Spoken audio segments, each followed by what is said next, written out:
മച്ചാമാരെ എന്തൊക്കെയുണ്ട്? കേരളത്തിൽ നിന്ന് വരുന്ന വാർത്തകളെന്നൊക്കെ പറഞ്ഞു കഴിഞ്ഞാൽ ഒരു രക്ഷയില്ലാതെ വാർത്തകളാണ് കേട്ടോ.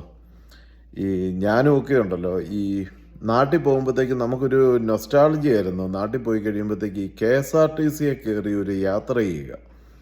അപ്പം ഞാൻ പല സ്ഥലങ്ങളിൽ പോകുമ്പോഴും ഞാൻ എൻ്റെ പിള്ളേരെയൊക്കെ ആയിട്ട് ഈ KSRTCയിൽ ഇങ്ങനെ യാത്ര ചെയ്യുമായിരുന്നു. അത് നമുക്കൊരു നൊസ്റ്റാളജിയാണ് അല്ലേ. നമ്മൾ വിദേശ രാജ്യങ്ങളിൽ ഇപ്പോൾ ഞാനൊക്കെ ഈ 10-25 വർഷമായി കേരളം വിട്ടിട്ട്.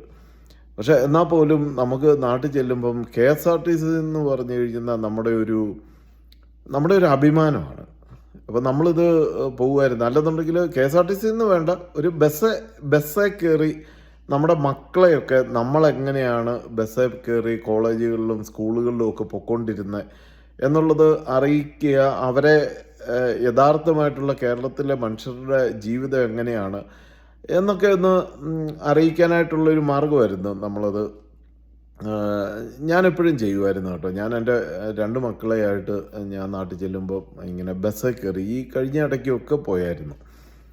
പക്ഷേ ഇനി ഞാൻ പോകാനായിട്ട് ഒന്ന് ശങ്കിക്കും. കാരണം നമുക്കറിയാം, ഇപ്പോൾ ഒരു മനുഷ്യൻ ആത്മഹത്യ ചെയ്യേണ്ടി വന്ന, അപ്പോൾ അതിൻ്റെ ആ വീഡിയോ ഞാനും കണ്ടു. അതിനകത്ത് അയാൾ അയാളിപ്പോൾ അയാളുടെ കൈ വെച്ചിട്ട് ഈ സ്ത്രീയെ കയറി പിടിക്കുകയോ അല്ലെങ്കിൽ അങ്ങനെ എന്തെങ്കിലും ചെയ്തതായിട്ടുള്ള ഒരു ഇതുണ്ടെങ്കിൽ, ഒരു എവിഡൻസ് ഉണ്ടെങ്കിൽ നമുക്ക് മനസ്സിലാക്കാം. ഇതിപ്പം സാധാരണ രീതിയിൽ അയാൾ അവിടെ നിൽക്കുന്നു. ഈ സ്ത്രീ, എനിക്ക് ആ വീഡിയോ കണ്ടിട്ട് മനസ്സിലായത് ആ സ്ത്രീ പർപ്പസ്ഫുള്ളി അങ്ങോട്ട് തിരിഞ്ഞ് നിന്ന് അയാളുടെ ആ കൈമുട്ടിൻ്റെ അവിടെ കൊണ്ട് അവരുടെ ശരീരഭാഗം വെച്ച് കൊടുത്ത് അവർ ചെയ്യുന്നതായിട്ടാണ് എനിക്ക് ഫീൽ ചെയ്തത്. എനിക്ക് അങ്ങനെയാണ് മനസ്സിലാവുന്നത്. ബട്ട് അതൊരു എന്നാ പറയുന്നത്, പർപ്പസ്ഫുള്ളി അവർക്ക് റീച്ച് കിട്ടാൻ വേണ്ടിയിട്ട് അവർ ചെയ്തതായിട്ട്, ആ സ്ത്രീ അത് ചെയ്തതായിട്ടാണ് ഞാൻ ആ വീഡിയോ കണ്ടതിൽ നിന്ന് ഞാൻ മനസ്സിലാക്കുന്നത്. ഇതുപോലെയുള്ള നിരവധി സംഭവങ്ങളായി.